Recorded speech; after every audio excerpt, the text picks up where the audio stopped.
Oracle expects that a particular column or attribute will have values of a consistent kind. For example, it sounds sensible to track age in terms of years, name as a string with the occasional digits or special characters, and the hiring date of an employee will be a specific date in history. So before it allows you to store the data, it expects the developer to explicitly specify what kind of values it should expect for a particular column. Let's say we specify age as number, and then if we try to insert 20 years old, Oracle is going to throw an error: invalid number, please specify a valid number. And this is what the name suggests: data types. What kind of data are you planning to store in your column? Let's discuss these built-in data types that we can choose from when we create our table. They can be broadly classified as string, number, date, and binary. We will focus on string, number, and date for now and leave some of the more complex and relatively low used data types for later. My name, my email address, or the content I am speaking. If I have to store it in the database, string seems to be the obvious choice. Oracle provides two widely used string data types, char and varchar2. The main difference between them is that char does space padding and utilize the entire allocated space. Let's switch to our SQL developer and see this in action. Don't worry about the syntax for now. We will learn that in the next lessons. Here we are creating a table with one column of char data type, and we want to insert a row valued John in it. Now John is a 4-letter word, but when I query my table, I see its length as 10. This is because Oracle added 6 spaces after n to complete the allocated space. Now though hard disks are cheap, RAM is still expensive, so we need to utilize our space wisely.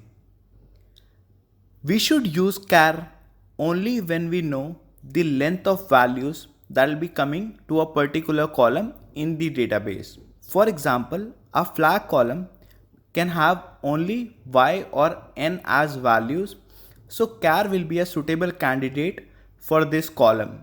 Another important point is the maximum permitted length for char is 2000 bytes. So if we anticipate that our column data may exceed this length, we should not choose char. Varchar2 on the other hand does not perform space padding. So if I use the same table with column 1 data type as varchar210 and insert John in it, when I run my query, I will get 4, which is the actual length of the name John. Varchar2 is the most used data type when it comes to string. The maximum string length it can accept is 4000 bytes. If you want to store characters beyond 4000, you can use glob data type.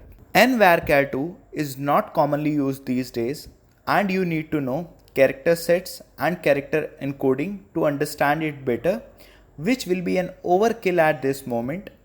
I will explain such topics towards the end of the course once you are a little more comfortable. But I want to specify one important difference here. When we write varchar210, it means the column can store 10 bytes of data. Our alphabets, numerals, or some common symbols use 1 byte, so we can store 10 such characters in varchar210. But if I try to insert rupee symbol, it requires more than 1 byte. So we won't be able to save 10 such symbols in varchar210. But when we write nvarchar210, it means the column can store 10 characters no matter how many bytes they take. Confused? Let's see this in action in SQL Developer. I'm creating a single column table with data type as varchar21. When I try to insert A1 and at the rate, it works fine. I can even see the results. But if I try to insert the rupee symbol, which can be done from your keyboard by pressing Ctrl Alt 4, it will fail because the symbol requires more than one byte. But if I will perform the same operation with nvarchar2, it will work fine because it does not work on byte and can store almost any symbol. Let's see if we expect only integers in our data, what are our options? Int is the first thing that comes to mind and it will work perfectly fine. But I want to highlight a very important point here. Int and small int do not physically exist in Oracle. They are internally substituted by number and we can verify this. So if you anticipate your data to contain only integer, you can use int or number with no scale.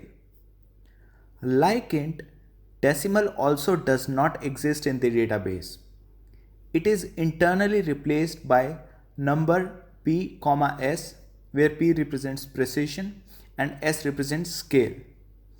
If you anticipate your data to have decimal values, for example revenue, commission, these columns may have decimal values. Your go-to data type should be number ps or decimal ps. If your precision is very high, you may want to switch to float or double, but they are rarely used. So when we talk about integers or numbers with decimal, we can use number ps, integer or decimal. And as I mentioned, integer and decimal are internally automatically substituted as number. Let's create a two-column table and verify our claim. The first column is integer and the second column is decimal. But when I verify it in Oracle metadata table, I see that they have been internally replaced by number.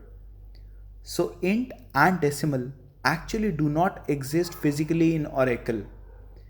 And in the next lesson, we are going to learn what is metadata. All these tables I am using, queries I am writing, I can assure you by the time you will end this course, you will be able to write everything on your own. Now let me insert 10 and 10 to both the columns. When I query, I get the same result. What if I insert a decimal value to an int column? Will I get an error? No, the Oracle will round it off to the closest int. We have defined the scale as 2 and we are entering values up to 4 decimal points. Will it lead to a failure? No, it will automatically round it off to 2 decimal points. You are going to see number, int and decimal used often in real projects. Columns like date of birth, date of joining do not really care the exact minute you were born or hired. But imagine a table for a pizza company which promises to deliver the pizza in 30 minutes. Every second is precious for them. So they would like to store that information in the database. So if you have an employee table and you want to store date of joining, you can use the date column as data type. Now I want to highlight one important point. Date data type can actually store time as well. What? Then what's the difference between date and timestamp? Why is timestamp even required? Let's see this in action in SQL Developer. I'm creating a single column table with date data type and I'm inserting a row 1st January 2020. The row was inserted successfully. If I try to insert the same date with a different syntax, Oracle throws an error, invalid month. It does not understand if the value before the first slash is month or the value after the first slash is month. Because the British date format is DD, MM, YY, while the American format is MMDDYYYY. Let's try inserting the same date in another format. We still encounter the same error. This specifies that Oracle expects date in a particular format, or we need to explicitly tell Oracle the format of the date we are trying to insert. We will learn these date and char functions at a later stage. For now, we need to remember that Oracle expects the date in specific formats. Now I will insert sysdate, which gives me the current time of the system. So it has both date and time. When I query my table again, I only see date. I mentioned earlier that date stores both date and time. So why I am only seeing the date? Because the display of the date data type columns is controlled by a parameter NLS date format. Right now it is set as DD month YY. Let me change it so that it includes time as well. Now for the same rows that I inserted earlier, I am seeing time as well, which verifies that date data type can have time as well. If you want to capture beyond seconds, that is in milliseconds, or you want to explicitly specify that this date and time belongs to a specific time zone, you can use timestamp data type. For example, my current column specifies date and time, but it does not specify the time zone. Timestamp can help you with that.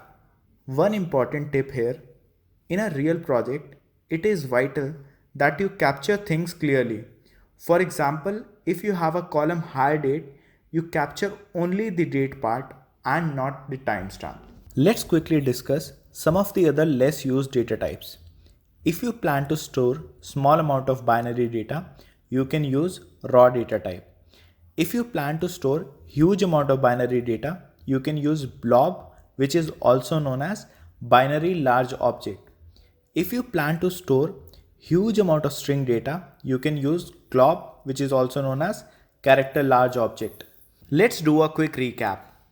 Oracle expects a column to store similar type of data. Char and varchar2 are commonly used string data types. Char does space padding and should be used when the string length is known. Varchar2 is the most used string data type. A quick question: can you please let me know what is varchar data type and how is it different from varchar2? Oracle does not physically maintain int and decimal, they are internally replaced by the number data type. Date data type can contain time as well, but it cannot contain milliseconds or time zone. For that, we need to use timestamp.